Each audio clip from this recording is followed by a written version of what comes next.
Vamos seguir com esse texto. 1 Coríntios capítulo 10, verso 7.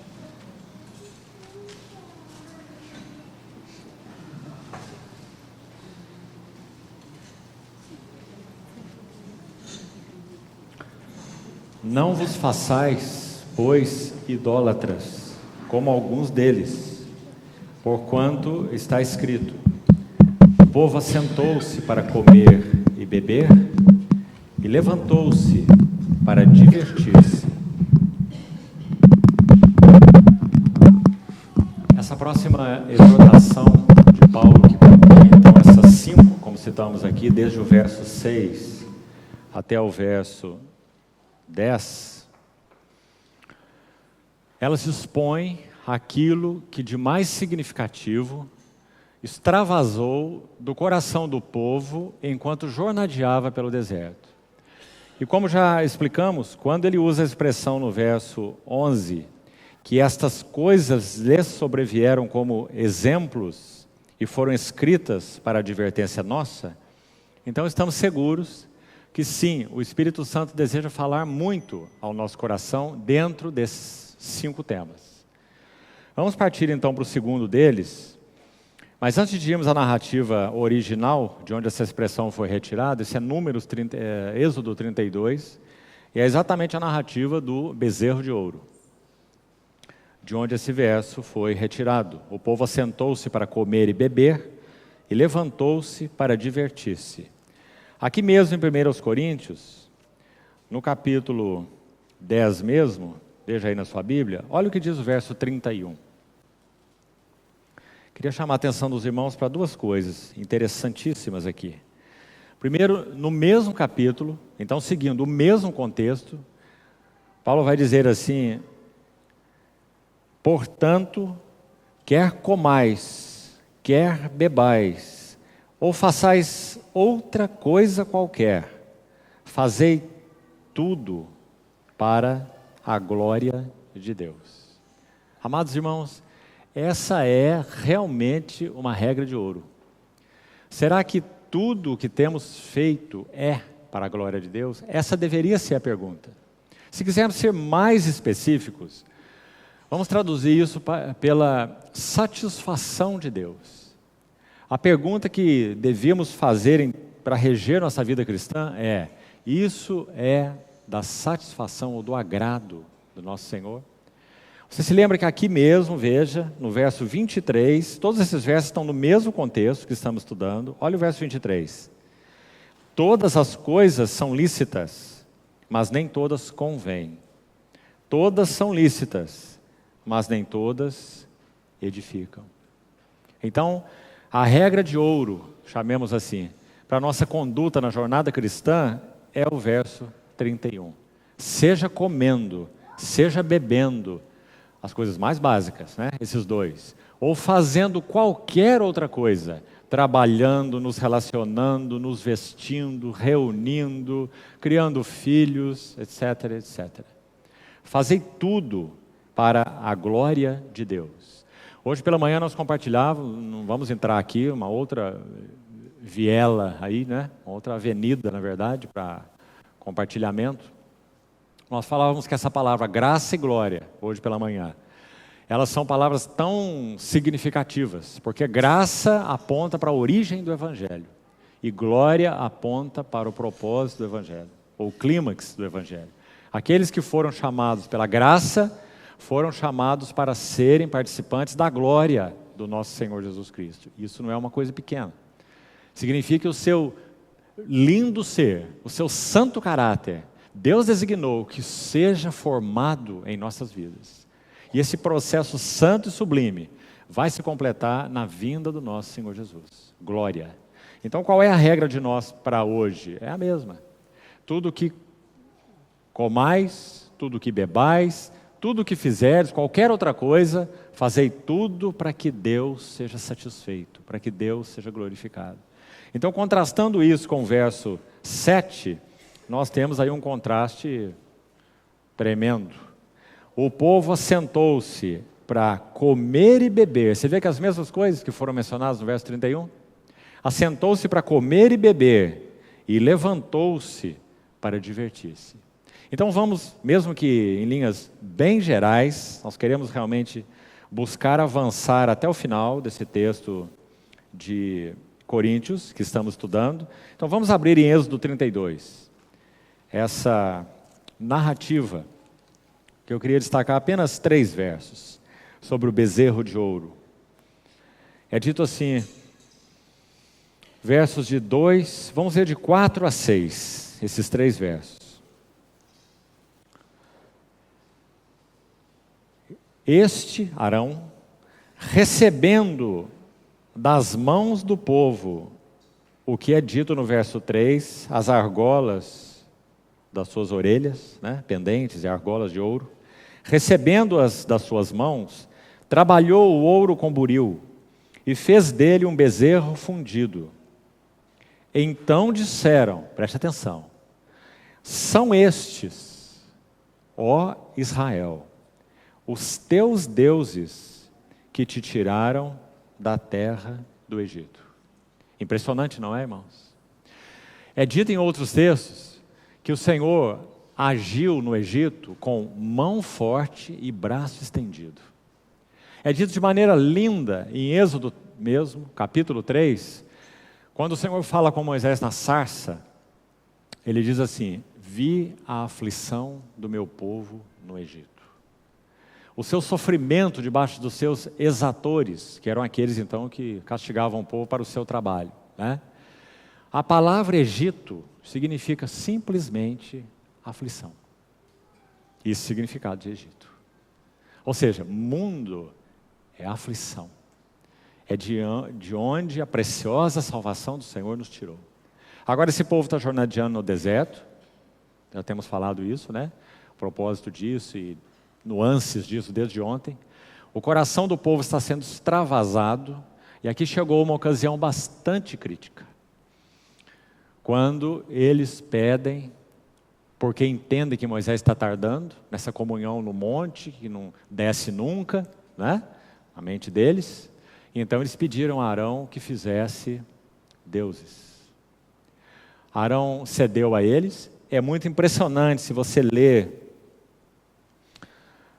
o verso 23 dessa narrativa. Arão está se justificando diante de Moisés. No verso 23, por que ele fez isso? Justificando o injustificável. E no verso 23 ele diz assim, pois me disseram, faze-nos deuses que vão adiante de nós. Pois quanto a este Moisés, o homem que nos tirou da terra do Egito, não sabemos o que lhe terá acontecido. Então eu lhes disse, olha essa frase de Arão, quem tem ouro, tire-o. Deram-mo, e eu lancei no fogo, e saiu esse bezerro. Impressionante esse Arão. O primeiro bezerro instantâneo da história da humanidade, né? Um bezerro automático. Não foi nada disso que ele fez. Porque nós lemos a narrativa do verso 4, que acabamos de ler, volte ao verso 4. Diz que Arão recebeu das mãos as argolas de ouro do povo, das mulheres, e ele trabalhou, e não jogou no fogo não, ele trabalhou o ouro com buril e fez dele um bezerro fundido. É óbvio, né? E isso desde séculos e séculos, está aqui um exemplo, que toda fundição carece de um molde, claro, né? O ouro fundido tinha que entrar em um molde. E aí nós temos aqui outra avenida de compartilhamento, que nós também não vamos entrar. É a distinção no livro de Êxodo entre o bezerro de ouro e o candelabro, o candeeiro.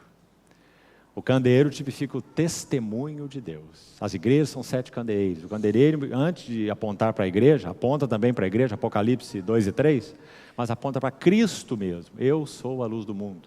Né? Tudo no tabernáculo é figura de Cristo, em primeiro lugar. E também aponta para as relações de Cristo com a igreja.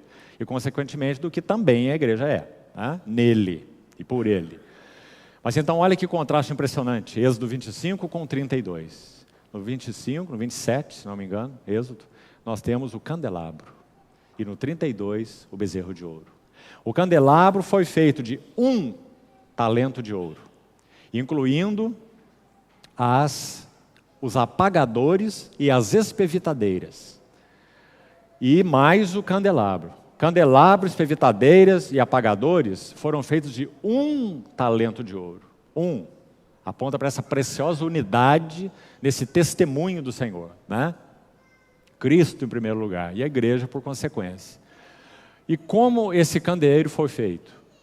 O capítulo de Êxodo vai dizer que foi talhado a golpes de cinzel e martelo. Irmãos, é tão precioso a precisão da palavra de Deus. Como que o Senhor obtém hoje, nas suas assembleias, o seu testemunho? Como? Em moldes. Basta você transportar o molde de uma localidade para outra e você vai ter o testemunho do Senhor. Basta você importar a forma e a vida vem junto. Amados irmãos, que lição. Para que nós tenhamos testemunho do Senhor nas suas assembleias locais, nós precisamos de martelo e cinzel agindo nas nossas vidas. Nossa vida pessoal, nossa vida relacional, conjugal e a vida da igreja. Se martelo e cinzel não operarem, nós temos um bezerro de ouro e não um candelabro. Então, que contraste no livro de Êxodo. Mas vamos seguir. Como eu falei, essa é outra avenida. No verso 4, então, Arão fez esse bezerro, justifica lá com essa frase terrível do verso 24, né? Arão está fazendo o que Adão fez, né? O nome dos dois até parece, né? Só uma letra de diferença. Quando o Senhor foi falar com Adão sobre o que ele tinha feito, né? O que é isso que você fez? Ele fala, Senhor, foi a mulher que o Senhor me deu. Sem essa mulher estaria tudo certo, não é? Arão fez a mesma coisa. Senhor, foi esse povo. Sem esse povo estaria tudo certo. Mas o povo me diz, faz Deus. E eu joguei o ouro no fogo e saiu esse bezerro. Então, essa é a primeira lição importante que nós vamos tirar aqui do verso 4. 3 notas nós vamos apontar aqui. 4, 5 e 6, os versos que nós lemos. A nota do verso 4. Eles e nós, por natureza, buscamos governo e direção palpável. Um ditado do mundo que comanda esse princípio mundano: mais vale um pássaro na mão do que 2 voando. Porque nós dependemos de coisas tangíveis e palpáveis. Mas o que a Bíblia diz? O justo viverá da fé. O que mais a Bíblia diz? 2 Coríntios 5. Não andamos por vistas, mas por fé. Irmãos, esse é o grande desafio da nossa jornada cristã. Porque não é fé na fé. Essa frase, justo viverá da fé, é o maravilhoso emblema da reforma.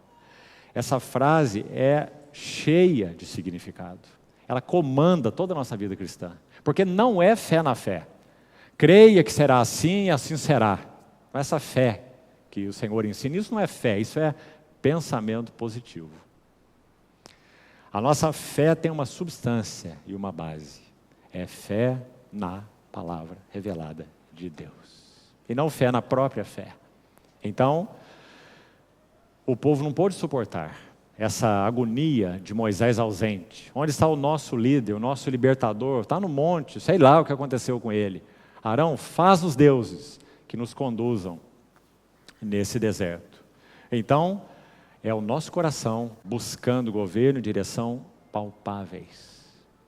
Aqui queria colocar uma ajuda acessória. Ajude-nos o Senhor. Muitas portas, como chamamos, que são abertas para nós, não são portas abertas pelo Senhor. Ou, colocando de outra forma, a mesma coisa.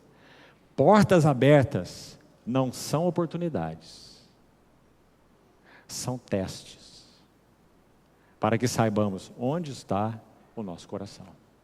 Se nós olharmos para cada porta que, mesmo que aparentemente, nos foi aberta, e nós fizermos a pergunta, a santa pergunta, a pergunta que o Senhor repreendeu o seu povo na época de Jeremias, na época de Malaquias, dizendo que os seus sacerdotes não faziam essa pergunta. É a pergunta central.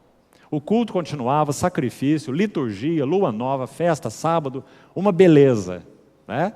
Mas o Senhor disse que tinha descontentamento em todas essas coisas.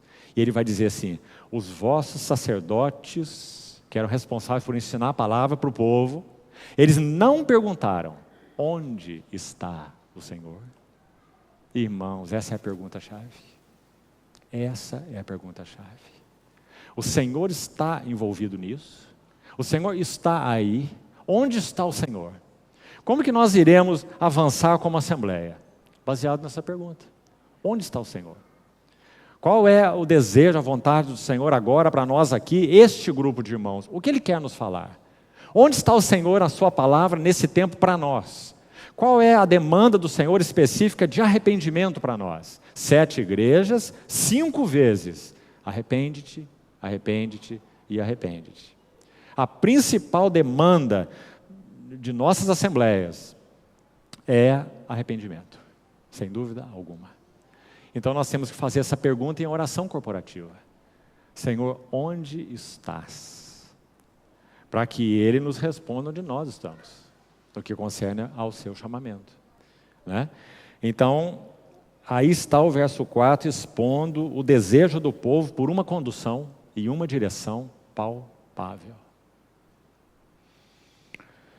Verso 5: Arão, vendo isso, edificou um altar diante dele, e apregoando disse: amanhã será festa ao Senhor. É outra frase impressionante.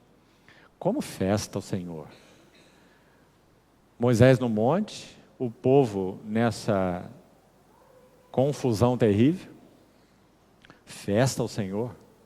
Não havia aqui nenhuma espera de fé, espera da fé.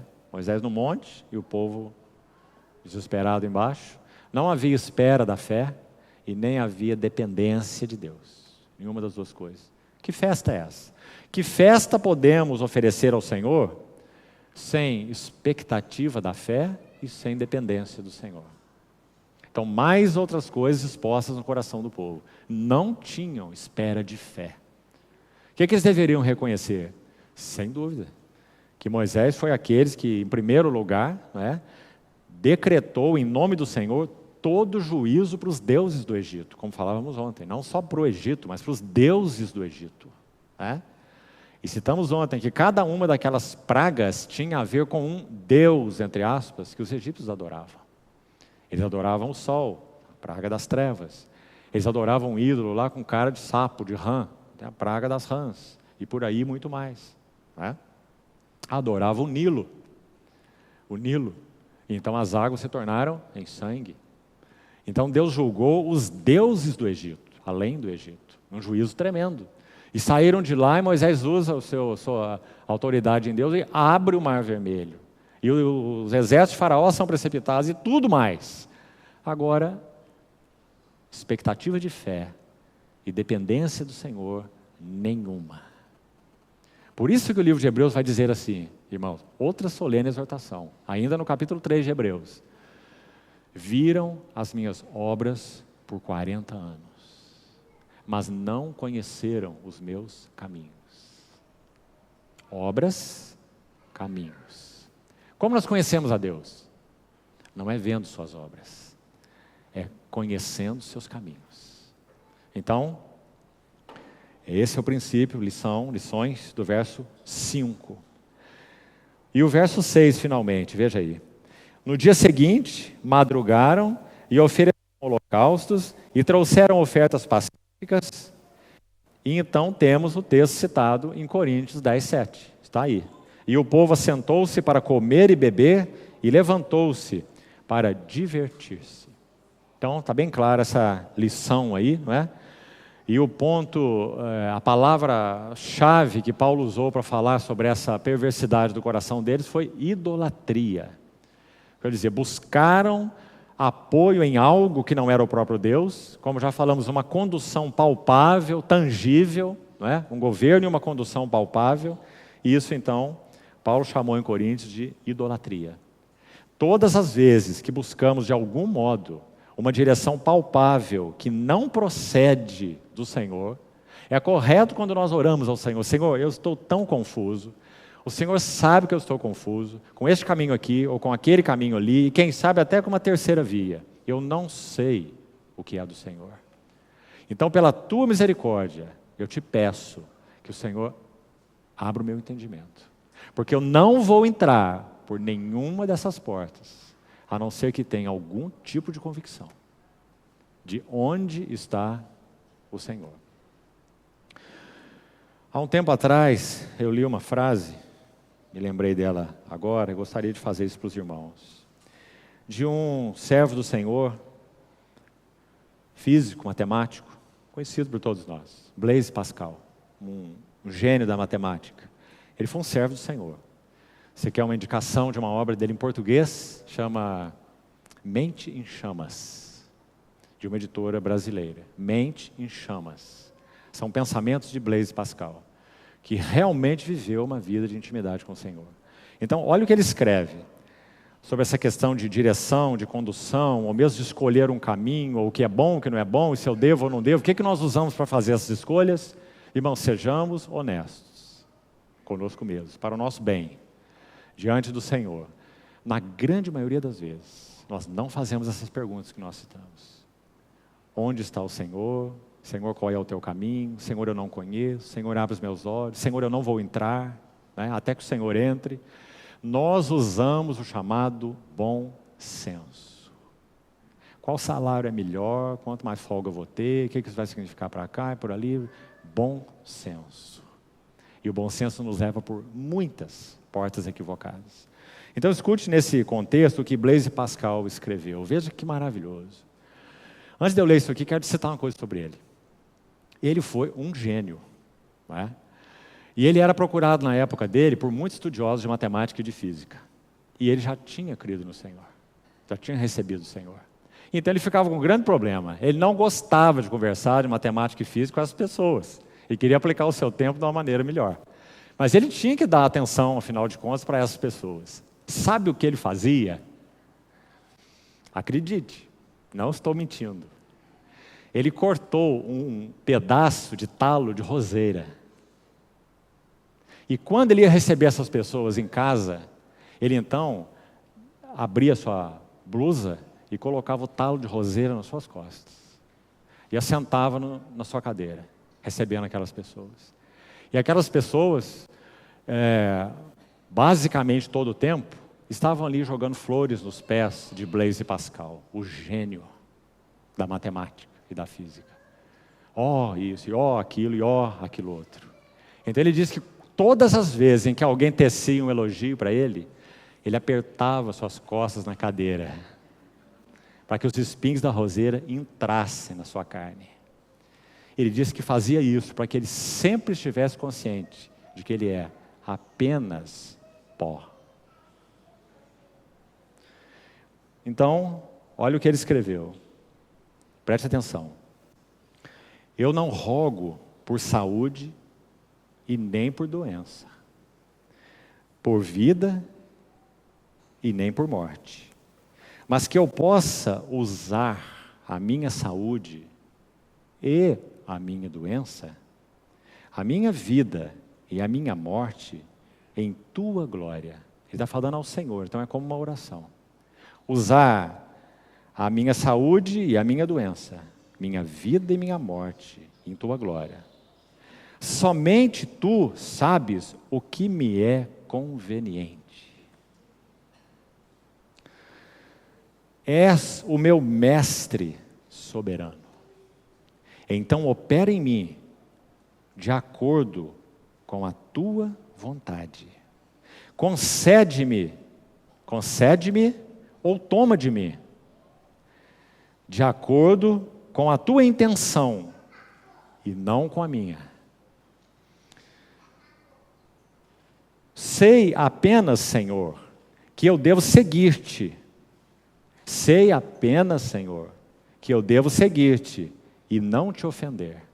O mais, ele não sabia. Sei apenas que devo seguir-te e não te ofender. Ademais, escute isso, ademais, não sei o que é bom ou ruim. Não sei o que me é propício, se é saúde ou se é doença. se é riqueza ou se é pobreza. E nem qualquer outra coisa deste mundo. Não sei. Esse entendimento está além da capacidade dos homens, ou mesmo dos anjos. E permanece oculto entre os segredos da tua providência, que eu venero, mas não me atrevo a sondar. Não é maravilhosa? Tua providência, que eu venero, mas não me atrevo a sondar. Então ele está dizendo: Senhor, eu não sei. Saúde é bom para mim? Não sei. Doença pode ser melhor para mim, se ela for ordenada pelo Senhor. Lições e lições a serem aprendidas. Riqueza é melhor para mim? Não sei. Pobreza pode ser melhor para mim. Para que meu coração não se exalte, não tenha arrogância, autossuficiência, perca a dependência do Senhor. Eu não sei. Que maravilhosa oração desse servo do Senhor. Mas, irmão, quanto do trabalhar do Senhor carecemos para que nós façamos essa oração com todo o nosso coração. Porque nós somos tão complicados. Nós somos aqueles que entendem que o caminho melhor é esse aí mesmo e corremos atrás dele com todas as forças. Amados irmãos, isso desagrada tanto o nosso Senhor. Ele é nosso tesouro.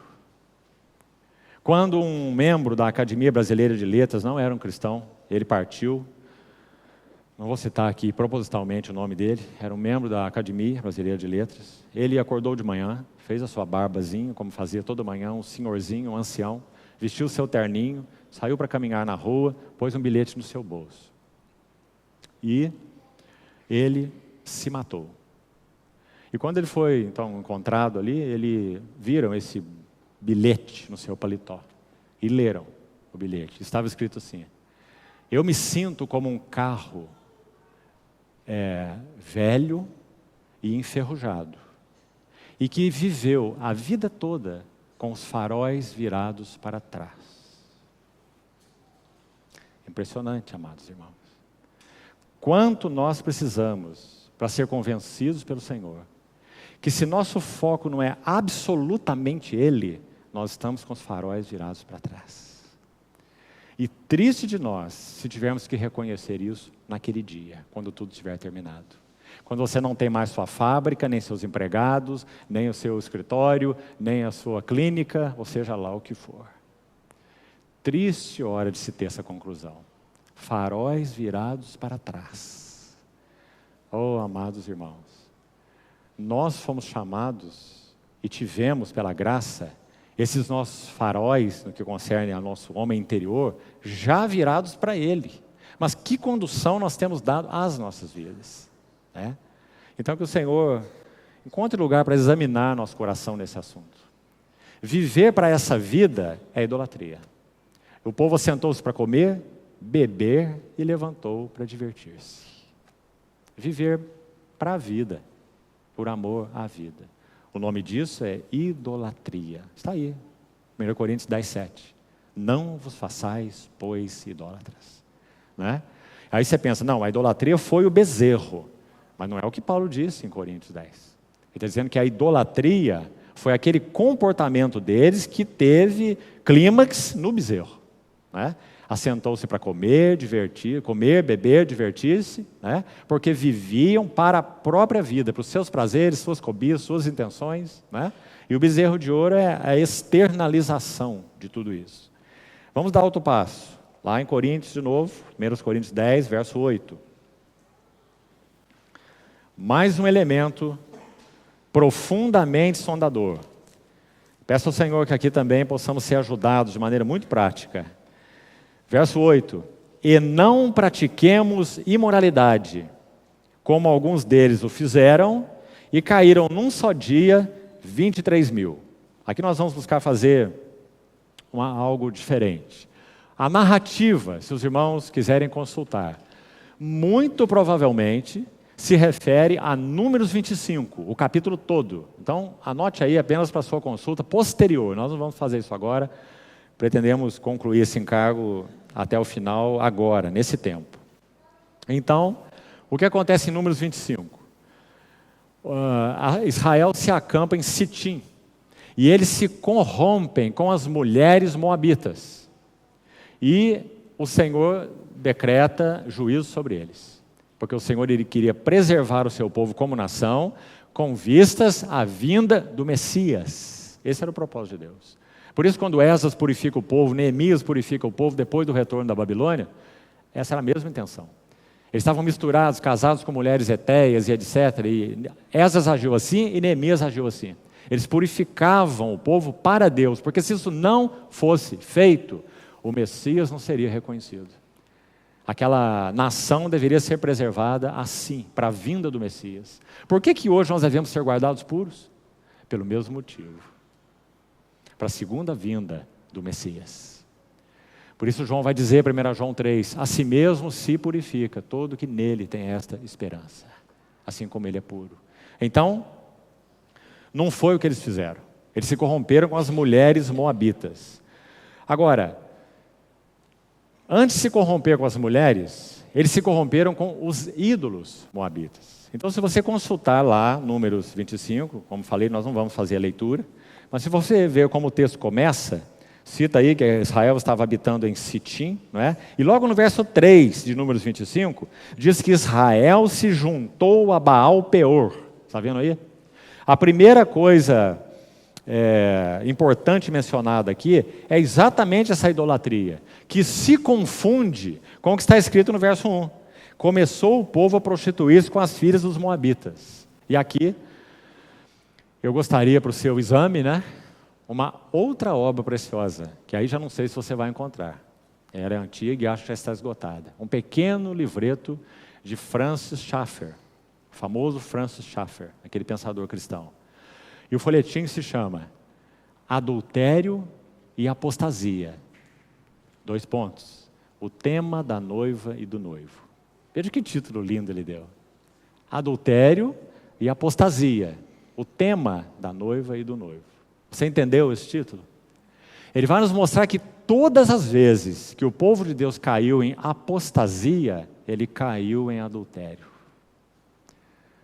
Porque quando nós perdemos o nosso Deus de referência, nós estamos totalmente expostos. Um casal cristão, qual a confiança que eles têm? Que o seu cônjuge não irá cair em adultério. Qual é a confiança? Anos de relacionamento, você acha? Qual é a confiança? A devoção pessoal de cada um ao seu Senhor. Essa é a nossa confiança. Se não há essa confiança, então não há nenhuma confiança. Não há lugar para ciúmes, não há lugar para dúvidas, não há lugar para nada. Ou confiamos na relação de cada um de nós com o nosso Senhor, ou não confiamos em nada. Não temos nenhuma confiança. Então, adultério e apostasia sempre andaram juntos nos cultos pagãos. Templo de Vênus em Corinto. Idolatria, culto a Vênus. Havia em torno de 1000 prostitutas cultuais. Esse era o nome que se dava a ela. Prostitutas cultuais. Então, quando se ia adorar Vênus, se adorava de 2 maneiras. Se adorava a deusa Vênus e se cometia fornicação. Porque adultério e apostasia andam juntos. Todas as vezes que perdemos de vista nosso Senhor, nós estamos expostos. Então Paulo vai dizer, não pratiquemos imoralidade, como alguns deles praticaram, e caíram num só dia 23.000. Essa é a ocasião de Números 25.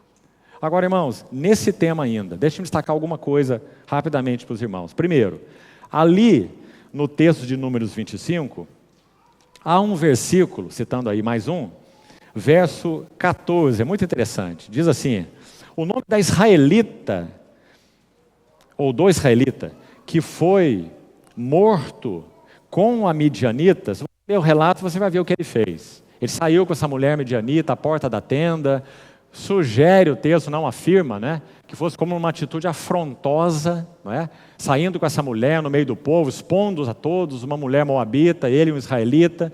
Então, o Senhor decretou juízo ali, e é dito no verso 14, o nome do israelita que foi morto com a midianita, era Zinri. Sabe o que significa isso aí? Esse nome aí hebraico? Significa célebre. Porque é dito aí mesmo que ele era um príncipe da casa paterna de Simeão. Final do verso 14. Viu onde esse príncipe foi parar?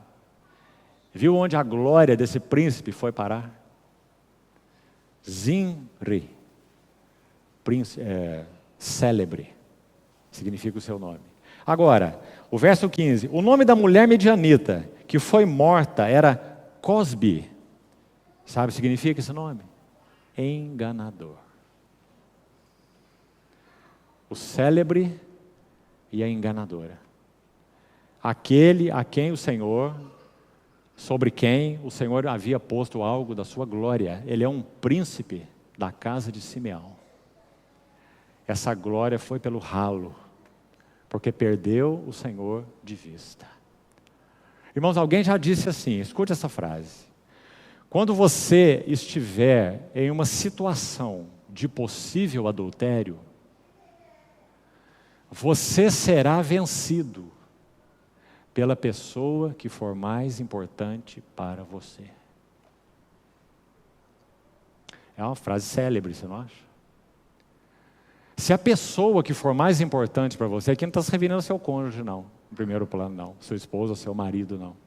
Se a pessoa que for mais importante para você é o seu Senhor, então você não será vencido. Mas se a pessoa que for mais importante para você foi essa oportunidade que você teve, você será vencido. De qualquer maneira, você será vencido. Você será vencido pela pessoa que for mais importante para você.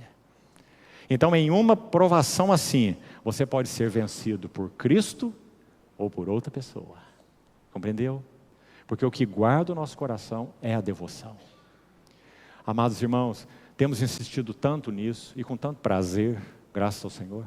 A única coisa capaz de nos conservar de pé até a vinda do Senhor não é conhecimento bíblico, por mais lindo e importante que ele seja, porque há muito conhecimento bíblico estéril. A única coisa capaz de nos conservar de pé diante do Senhor na sua vinda é a devoção. E que o Senhor guarde os nossos corações em devoção. Maria quedava-se assentada aos pés do Senhor. É isso o que poderá nos guardar ou nada. Então, essa é a história. Agora, pondo fim aí nesse ponto, para seguirmos com os dois que restam, eu gostaria de ler com os irmãos mais um escrito. Esse escrito é de um irmão da época do avivamento puritano. Você deve conhecer alguns nomes de lá, muito importantes. Richard Baxter,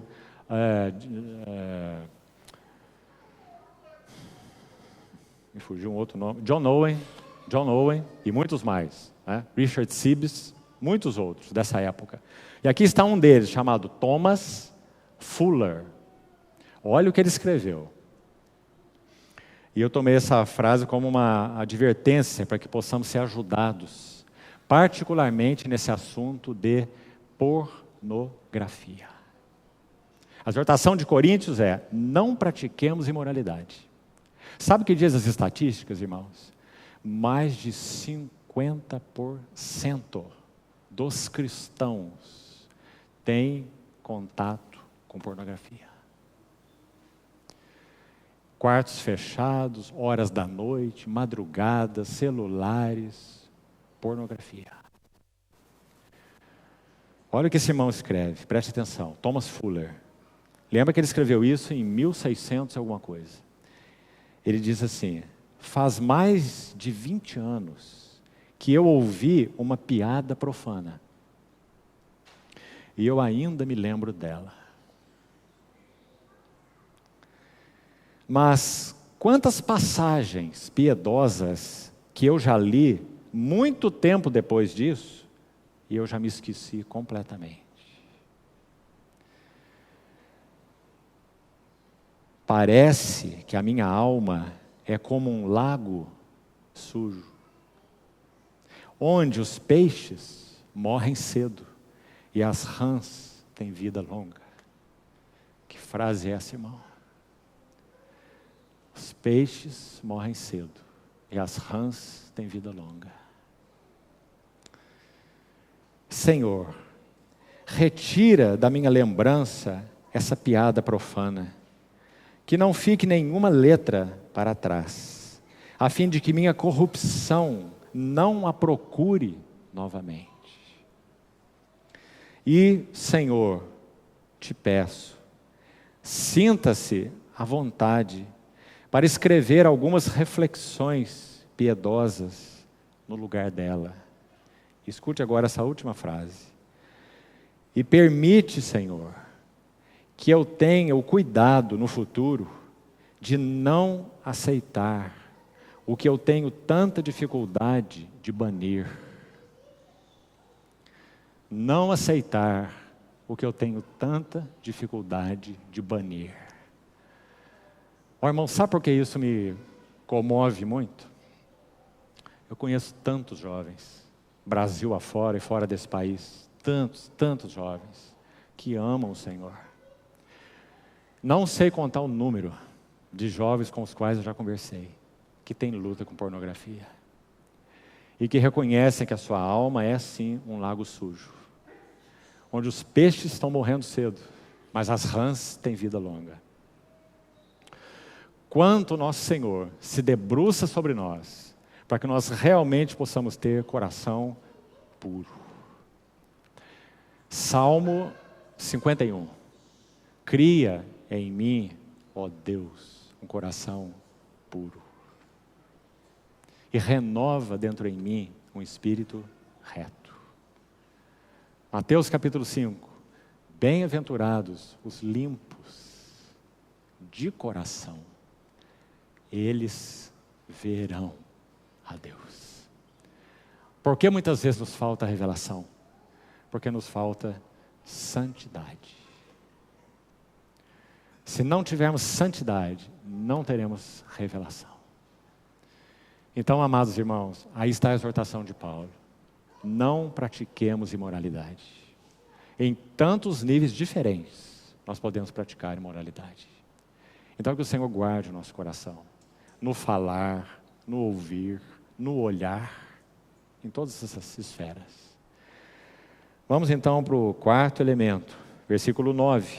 Vamos voltar lá, 1 Coríntios, capítulo 10. 1 Coríntios 10, versículo 9. Próximo passo. Não ponhamos o Senhor à prova, como alguns deles já fizeram, e pereceram pelas mordeduras das serpentes.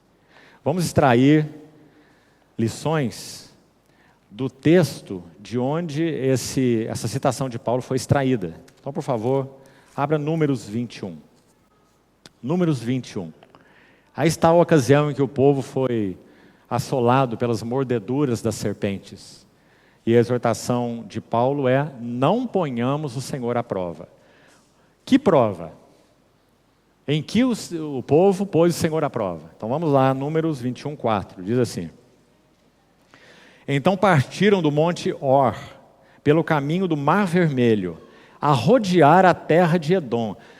É tão interessante, irmãos, porque você sabe que Edom significa vermelho. Quem já foi a Israel, já andou por lá, viu que aquelas montanhas de Edom são vermelhas. Por isso aquela terra, a terra de Edom, Edom foi chamado vermelho. Aquela areia, né, é muito linda, toda vermelha realmente. Quando o sol bate ali à tardezinha, é lindo, né? Aquelas montanhas vermelhas na região de Edom. Edom é uma figura bíblica da carne. Da carne, claro, é Esaú. É o irmão de Jacó, né? Uma figura da carne. Então diz, o povo estava rodeando a terra de Edom. Olha que interessante. Porém, o povo se tornou impaciente no caminho. Aí está a maneira como eles provaram Deus. Ficaram impacientes na jornada. E o povo falou contra Deus e contra Moisés. Aí está pôr Deus à prova. Por que nos fizeste subir do Egito? Você já viu quantas vezes eles perguntaram isso? Só hoje nós já lemos 2 vezes. Né? Lá em Números 11 e agora aqui em Números 21. Por que nos fizeste subir do Egito? Essa frase é a primeira que nós vamos destacar. Irmãos, aqui eles já tinham caminhado há alguns anos com o Senhor. O que essa frase significa? Eles não tinham visão do propósito. Por isso é tão importante nós compreendermos qual é o supremo propósito de Deus em Cristo Jesus, qual é o chamado e a vocação da igreja em Cristo Jesus. Eles não tinham clareza desse chamamento, né? Então, a questão deles com o Senhor é: por que nos fizeste subir do Egito? Ora, o Senhor já tinha dito, Ele ia levá-los a uma terra que mana leite e mel, a terra da plenitude, ia cuidar deles ali, preparar esse lugar de morada, edificar. Preste atenção, quando o Senhor tirou o povo do Egito, Ele já falou isso. Se você conhece o Cântico de Moisés, em Êxodo 15, lá está, Moisés canta isso, aliás, no final do seu cântico, que o Senhor tirou o seu povo do Egito, precipitou lá no mar o carro, seu cavaleiro, e ao final do cântico de Êxodo 15, ele vai dizer assim, que o Senhor iria preparar lugar para o seu povo e introduzi-lo no seu Monte Santo e fazer ali a ele, o Senhor, um lugar de habitação. Então o Senhor já está dizendo todo o seu propósito. Ia tirar o povo do Egito, ia levar para esse lugar, esse Monte Santo, onde faria com eles um lugar de habitação, não é? E o Senhor cumpriu esse propósito, só que não com esse povo. Não com o povo do tempo dos juízes, a mesma coisa, infidelidades, infidelidades e infidelidades. Ele cumpriu esse propósito muito mais tarde. Mais de 500 anos depois de Moisés. Ele cumpriu com Salomão, o filho de Davi, levantando o lugar de habitação, né? Então os irmãos veem, por que nos fizeste subir do Egito? Falta de visão de propósito. Qual é o propósito eterno de Deus? Qual é a vocação da igreja? Para o que a igreja foi chamada? Nós sabemos, nós pregamos isso para os nossos irmãos, nós os exortamos em função desse supremo propósito, nós estamos claros, nós temos visão profética. Se não temos, então por que nos fizeste subir do Egito? Qual é o propósito? Para que morramos nesse deserto, veja aí, verso 5, onde não há pão nem água, e a nossa alma tem fastio desse pão vil. Então o Senhor mandou entre o povo serpentes abrasadoras, que mordiam o povo, e morreram muitos do povo de Israel.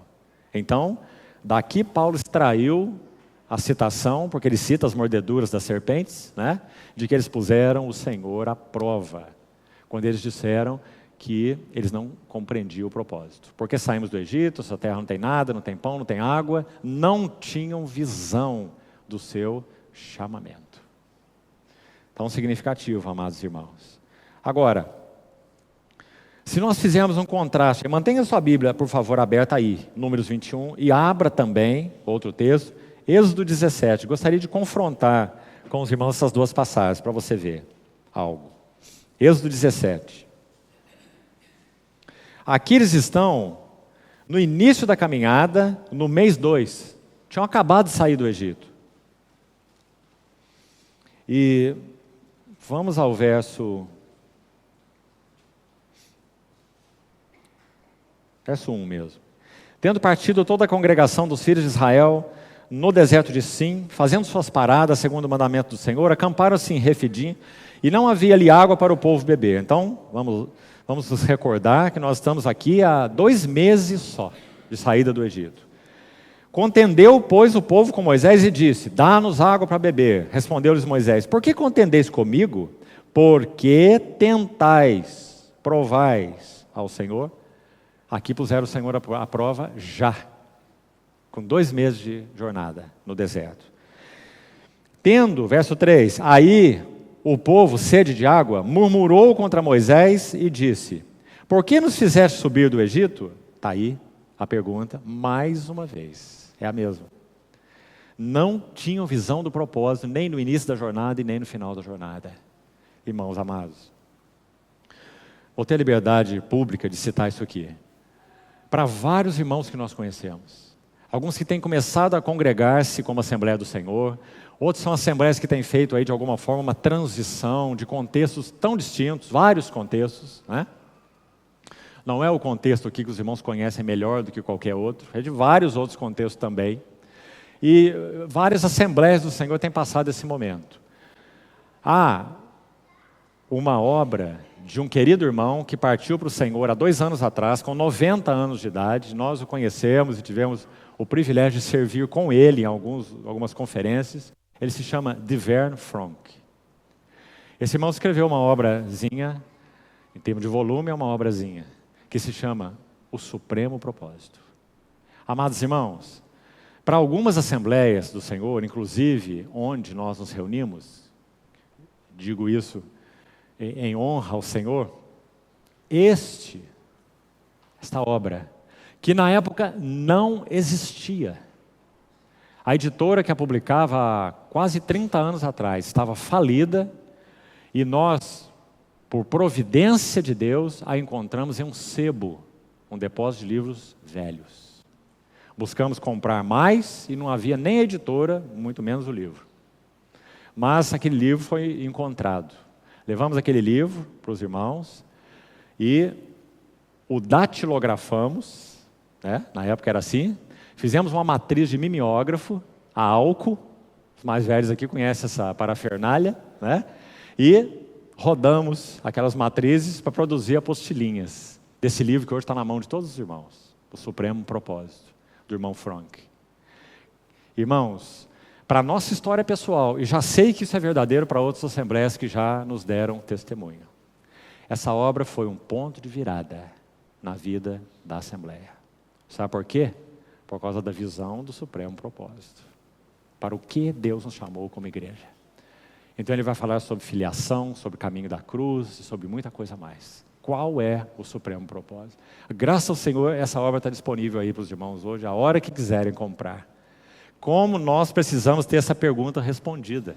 Por que nos fizeste subir do Egito? Qual é o propósito de Deus? Como nós devemos viver como Assembleia do Senhor? Para o que nós fomos chamados? Para ser bons cidadãos, criar filhos? Ai, se eu conseguir ser fiel na minha família e criar meus filhos, e eles amarem o Senhor, servirem o Senhor, o propósito eterno de Deus estará cumprido. Oh, que presunção! O propósito eterno de Deus se resume na minha família. Compreende o problema disso, irmão? Que nós tenhamos uma visão mais clara do supremo propósito de Deus em Cristo Jesus, para podermos caminhar em direção a Ele e não sermos confundidos. Aí nós vamos falar sobre dons espirituais, cura, seja lá o que for, qualquer assunto. Nós pegamos peças de quebra-cabeça, você compreende? Dons espirituais, é uma peça de quebra-cabeça. Cura divina, é uma peça do quebra-cabeça. E muitos temas mais, né? Ordem da igreja, outra peça do quebra-cabeça. E nós ficamos com aquele monte de peça, olhando para aquilo e não entendendo nada do que significa nada. Não é? Mas quando nós temos a visão do quadro, então quando você tira 1, 2, 3, 10 peças, então você sabe exatamente onde elas encaixam naquele quadro.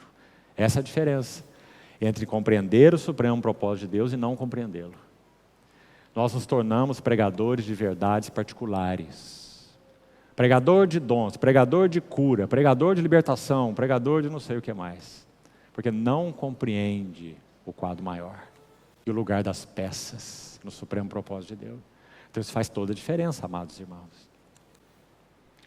Então está aí, por que nos fizeste subir do Egito? Mas tem outra frase aqui que eu iria destacar para os irmãos.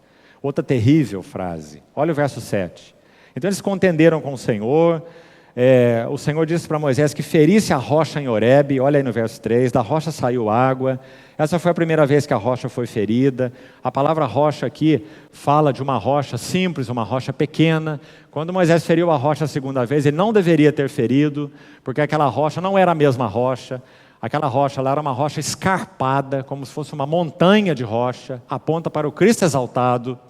Então quando Moisés fere a rocha pequena, aquela fala do Cristo ferido, dela saiu água. Mas Cristo só é ferido uma vez.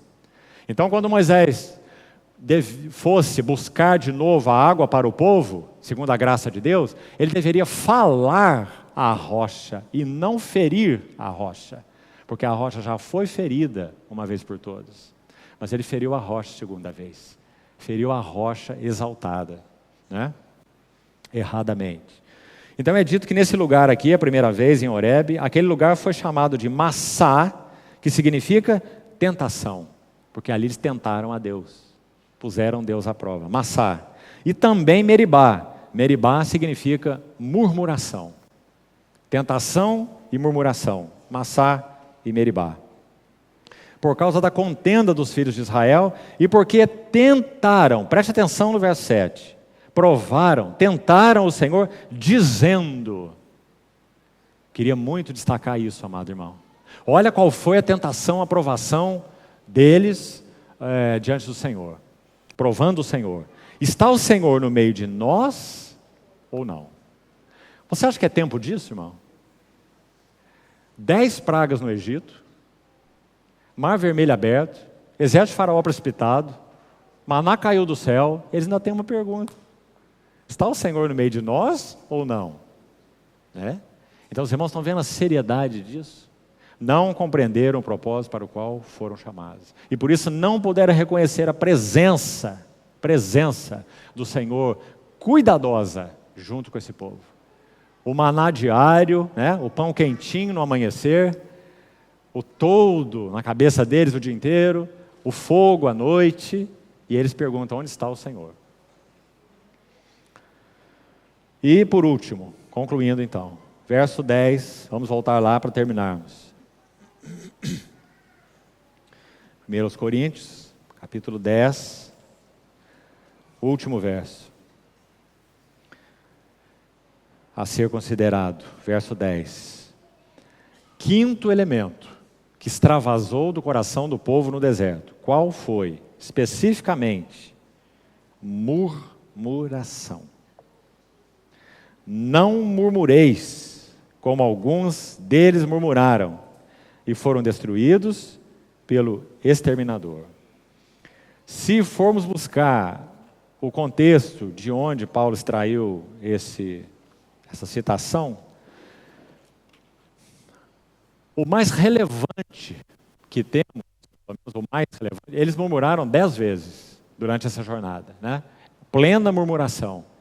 Mas a murmuração mais relevante, mais do que a água, como já acabamos de citar aí, mais do que aquela outra ocasião em número 21, quando as serpentes vieram mordê-los, a murmuração mais relevante é essa de Números 16. E sabe qual é a murmuração aí, em número 16? É a rebelião de Coré, Datã e Abirão. Essa foi a mais alta murmuração, porque eles questionaram a condução livre, soberana, graciosa, poderosa de Deus através de Moisés. Moisés sabia que quanto a si mesmo, amados irmãos, ele era apenas um servo do Senhor. Deixe-me citar uma ilustração sobre isso, linda, para ficar claro para todos nós. Quando o Senhor chamou Moisés ali na sarça, Êxodo 3 e 4, ele disse para Moisés fazer duas coisas: lançar aquele cajado de pastor, aquela vara de pastor que ele tinha na mão no solo. Aquela vara se tornou uma serpente, ele tomou a serpente pela cauda, você se lembra? Esse foi um primeiro sinal. Qual foi o outro sinal? Você se lembra? O que ele pediu para Moisés? Põe a tua mão no peito. E Moisés colocou sua mão no peito. E quando Moisés retirou a mão, o que ele viu? Uma mão leprosa. Lepra na Bíblia não tem uma relação simplesmente com pecado. Lepra na Bíblia fala da rebelião do pecado. Miriam, quando se rebelou contra Moisés, o que aconteceu? Ficou leprosa. Então a lepra está especificamente ligada à rebelião. Ou seja, quando Moisés viu a sua irmã leprosa, que também foi uma atitude de rebelião, embora não tão, digamos, séria em termos de vulto, foi muito menos grave do que Coré, Datã e Abirão, que a terra abriu e engoliu todos eles. Mas quando a sua irmã se rebelou contra a autoridade do Senhor, através de Moisés, Moisés estava vendo na sua irmã o que ele viu na sua mão. Sabe o que isso significa? Em essência, por natureza, nós dois somos iguais. Nós temos o mesmo coração. Essa lepra que apareceu nela é a lepra que está dentro dela. Assim como a lepra também está dentro de mim. Falando aqui por Moisés, E todos nós podemos dizer a mesma coisa. A lepra está dentro de nós. Nosso coração endurecido e rebelde contra o Senhor e seus caminhos. Mas Moisés viu a sua mão leprosa. Essa é uma lição tremenda e terrível, irmãos, e maravilhosa, por outro lado, Porque o servo do Senhor, preste atenção, vara e mão leprosa, são os dois sinais. Ele iria usar a vara para expressar a autoridade de Deus, certo? Mas para que ele nunca se ensoberbecesse, nunca tivesse presunção, ou arrogância. Então ele saberia que a mão que segura a vara é uma mão leprosa. Não há motivo nenhum para ele se gloriar. Compreendeu? Quando nós não sabemos que nossa mão é leprosa, nós não podemos segurar vara nenhuma. Porque nós teremos vara para os outros e nada para nós. Mas Moisés usou a vara em uma mão leprosa. Isso é exercício de autoridade verdadeira. É assim que nós devemos ajudar uns aos outros. Então, aí está Coré, se rebelando contra o governo de Deus. E a terra abriu-os e engoliu. Por isso os salmos dos filhos de Coré são tão lindos. Porque alguns filhos de Coré sobreviveram a esses juízos de Deus. Então eles têm história para contar. Eles escrevem os seus salmos e adoram o Senhor. Porque eles foram preservados quando seu pai se rebelou contra o Senhor. Salmo dos filhos de Coré. São muito preciosos. São chamados de os filhos da cruz. Filhos de Coré. Então, aí está o pano de fundo. Números 16. Nós não vamos ter tempo para ler tudo isso, né? Mas vamos destacar alguma coisa. Primeiro, os versos 12 e 13. Olhe, por favor. Números 16, 12 e 13. Mandou Moisés chamar a Datã e a Abirão, filhos de Eliabe, porém eles disseram, não subiremos. É rebelião declarada mesmo, né? Porventura, é coisa de somenos, eles continuam falando, os filhos de Datã e Abirão, é coisa de somenos que nos fizeste subir de uma terra que mana leite e mel. A que terra eles estão se referindo? Ao Egito. Na mente de Datã, Abirão e os envolvidos nessa rebelião, era o Egito que manava leite e mel. Está aí, suas palavras. Impressionante, amados irmãos. Impressionante. Será que nós olhamos para o mundo e dizemos a mesma coisa? Eu estava na terra que mana leite e mel. Graças ao Senhor se Ele tem mudado nossos apetites. Graças ao Senhor se nós temos comido maná. Porque nós nunca diremos uma coisa dessa. Pelo contrário. Nós poderemos cantar ao Senhor. O nosso Deus nos fez entrar numa boa terra. Terra de romeiras e figueiras. Comemos de olivais que não plantamos, de vinhais que não cultivamos. Moramos em casas que não construímos. Da sua plenitude temos recebido graça sobre graça. Esse é nosso cântico. E não nos fizeste subir de uma terra que mana leite e mel, para fazer-nos morrer nesse deserto. Senão também que queres fazer-te príncipe sobre nós. Ah, queridos irmãos, realmente eles não conheciam Moisés. Realmente não conheciam Moisés. Era um homem que andou 40 anos no deserto antes deles. Um homem que fez a jornada como precursor. Alguém que foi descendo e descendo, de príncipe no Egito para pastor no deserto. Descendo e descendo. E de pastor no deserto, aquele que se humilha será exaltado. De pastor no deserto, ele passou a profeta junto àquela geração. Príncipe, pastor, profeta. Essa carreira de Moisés. Então, eles não conheciam Moisés. Então, estão dizendo, você quer se sobressair entre nós? Né? Então, isso foi a murmuração. Então, irmãos, já estamos concluindo aqui mesmo. Paulo escreve assim aos Filipenses. Filipenses 2, se não me engano, é o verso 14. Filipenses 2. Fazei tudo sem murmurações e nem contendas. Tudo. Irmãos, a murmuração é algo tão intrínseco no nosso coração que nós somos capazes de reclamar até de frio, calor, chuva ou sol. Tão intrínseca é a murmuração dentro do nosso coração. Parece que nada está bom nunca. Não é? Então, não murmureis como eles murmuraram. Especificamente falando aí, o tema é mais focado, né, em essência, é a murmuração contra o governo de Deus. Esse é o ponto central. Mas para mostrar o quanto a murmuração é arraigada no nosso coração, nós podemos olhar em todos os outros âmbitos, né? O judeu, eles criaram essa coisa chamada Talmud, que não é a Torá. A Torá é a lei, os 5 livros de Moisés. O Talmud é a tradição dos anciãos. Então eles pegaram aqueles mandamentos que eram em torno de 500 e pouco, mandamentos específicos sobre as ordenações do Senhor, sobre os escravos, sobre trabalho, sobre dias e etc. Sobre fazer alimento, cozer, as festas, várias ordenações.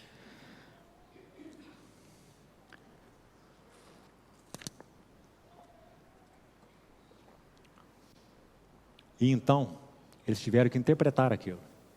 O Senhor disse simplesmente: lembra-te do dia do sábado para o santificar, e nenhuma obra servil fareis. Ponto. Aí eles colocaram a cabeça para funcionar. O que é não trabalhar no sábado? O que a gente pode fazer, o que a gente não pode fazer, o que é trabalho, o que não é trabalho? Pergunta importante, né? Então, se a galinha botou um ovo na sexta, eu posso comer no sábado. Mas o ovo que a galinha botou no sábado, eu não posso comer no sábado. É considerado trabalho. Eu posso fazer gargarejo durante a semana, mas fazer gargarejo no sábado, não. É trabalho, é esforço, é trabalho. Eu posso andar 1 milha só no sábado. Passou de 1 milha, talvez eles pensassem: eu vou começar a suar, e suar é trabalho.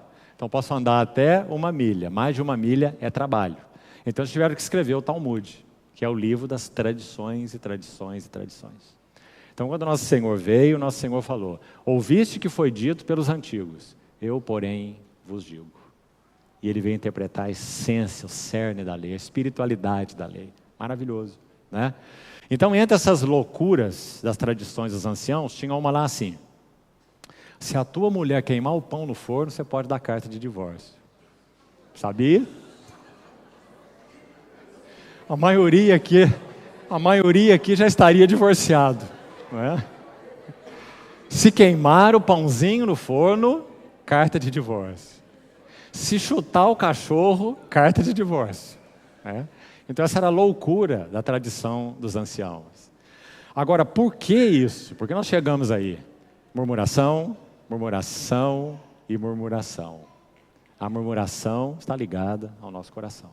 Então, vou terminar com mais uma frase. Essa aqui é de um irmão anônimo também. Ele escreveu uma poesia muito bonita e eu vou citar só a primeira estrofe com 5 versos. Ele está falando sobre a soberania e a providência de Deus. E sobre um coração, então, sem murmuração.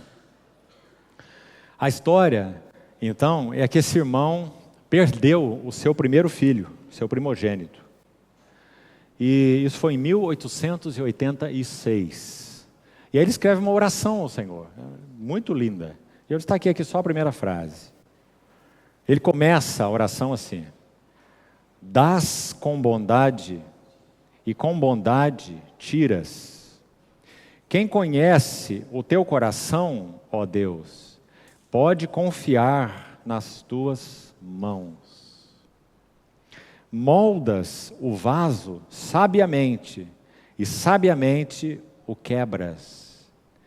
Teu é o entender, e nosso é o confiar. Que estrofe mais linda.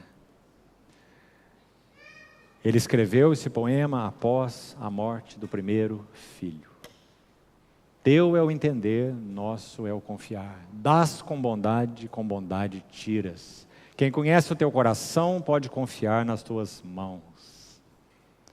Fazei tudo sem murmuração e nem contendas, para que vos torneis irrepreensíveis e sinceros, filhos de Deus inculpáveis, no meio de uma geração pervertida e corrupta, no qual resplandeceis como luzeiros no mundo.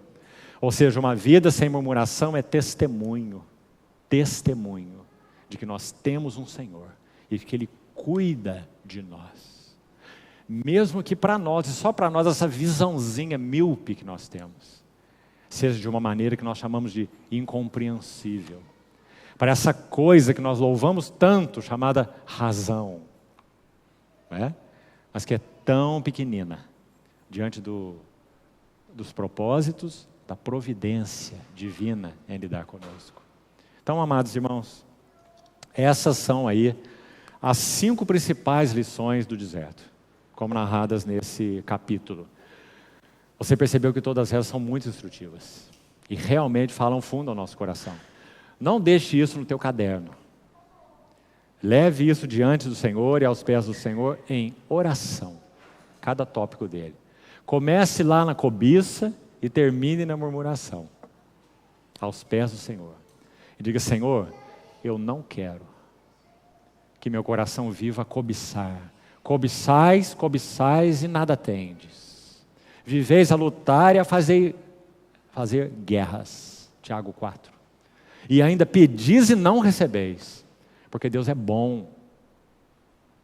É por isso que quando pedimos mal nós não recebemos, como já explicamos. Porque pedis para esbanjardes nos vossos próprios deleites.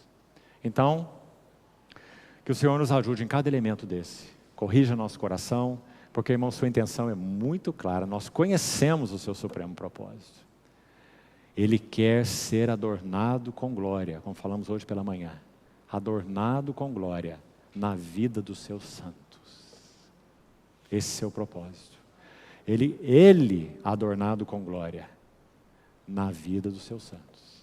Então o propósito é duplo. Que ele tenha toda a primazia, preeminência e glória, mas não apenas nele.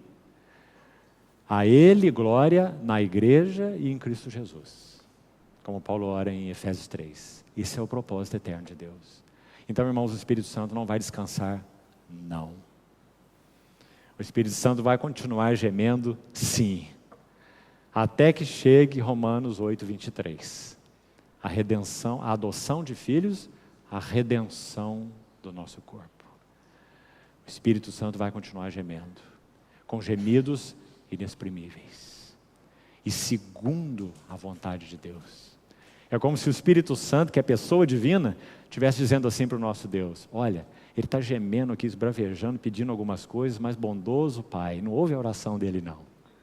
Eu é que vou interceder por ele, eu é que sei o que ele precisa.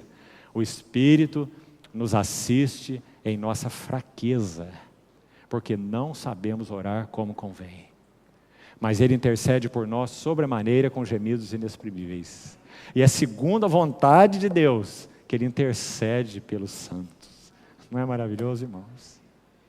Esse é o Consolador que vem morar em nós. Que ouçamos mais a sua voz e não endureçamos nossos corações. Senhor, prossiga nos falando então. Vamos orar. Muito obrigado, Senhor, porque recebemos da tua plenitude graça e mais graça. Muito obrigado por tão abundante salvação. Muito obrigado por tão preciosa filiação. Muito obrigado porque não há outro como tu e nem além de ti. Um Deus que trabalha para aquele que nele espera. Louvamos o teu nome por sermos a tua herança, porque também tu és a nossa herança. És a porção do nosso cálice e o arrimo da nossa sorte. Glórias sejam dadas ao teu nome. Descansa no Senhor e consola-nos com o fato de que o Senhor não cessará, pelo teu Espírito, de trabalhar nossas vidas, para que sejamos convencidos, corrigidos, exortados, até que cheguemos à plena varonilidade. Muito obrigado, Senhor, por nos introduzir em tão sublime chamamento. Ajuda-nos, para que nós não cobicemos as coisas más. Trata com as nossas vidas, trata com nossos apetites. Ensina-nos a orar de modo adequado. Guarda nosso coração e mente. Assim te pedimos, Senhor, porque queremos sim que o Senhor tenha tuas Betânias em nossas vidas e em nossas assembleias, porque são tuas assembleias. Te pedimos, Senhor, avança em nós, assim como queremos avançar em ti, Senhor. Bendito é teu nome. Te louvamos e oramos em teu nome precioso. Amém, Senhor.